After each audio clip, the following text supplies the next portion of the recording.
দ্বিধা বিভক্তি না থেকে ঐক্যবদ্ধ থাকাটাই যেন বেশি গুরুত্বপূর্ণ, সেটা উপলব্ধি করতে পেরেছে দেশের ইসলামিক রাজনৈতিক দলগুলো।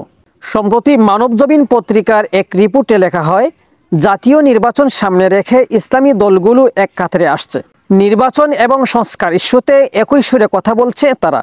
উদ্দেশ্য আগামী নির্বাচনে শক্ত অবস্থান তৈরি করা। একই সঙ্গে ইসলামী দলগুলোর ভোট এক বাক্সে আনতে পারলে ভোটের রাজনীতিতে বড় পরিবর্তন আসতে পারে বলে মনে করছেন তারা। বিভিন্ন ইসলামী দলের নেতারা জানিয়েছেন, আগামী জাতীয় সংসদ নির্বাচন 2026 সালের এপ্রিল মাসে হবে, তাই সময় কম হওয়াতে বৃহৎ ঐক্য করার চেষ্টা করছেন।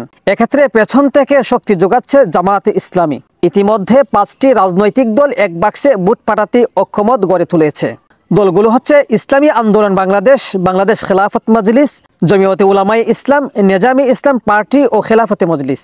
ইসলামী আন্দোলনের যুগ্ম মহাসচিব মাওলানা গাজী আতাউর রহমান বলেন, কোনো একটি আসনে একাধিক ইসলামী দলের প্রার্থী থাকলে প্রার্থী বাছাইয়ে বিব্রত হতে হয় ইসলামী দলের নেতাকর্মী ও সমর্থক সহ ভোটারদের।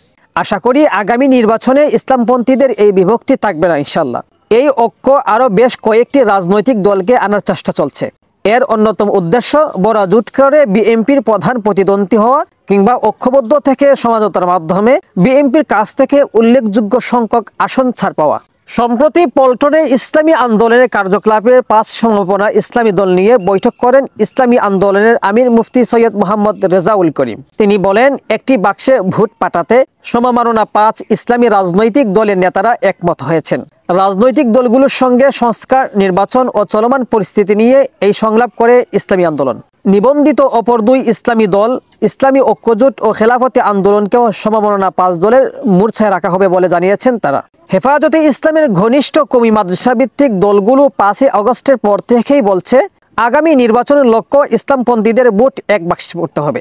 17 এপ্রিল বাংলাদেশ খেলাফতে মজলিস, জমিয়তে উলামায়ে ইসলাম ও নেজামে ইসলাম পার্টি আলোচনার টেবিলে বসে একই লক্ষ্যে কথা বলেছেন। তাদের সঙ্গে যুক্ত হয়েছে চরমোনাই পীরের নেতৃত্বাধীন ইসলামী আন্দোলনও। ফলে ভোটের রাজনীতিতে জামাতের পর তারাই হবে ধর্মভিত্তিক দ্বিতীয় বৃহত্তম শক্তি।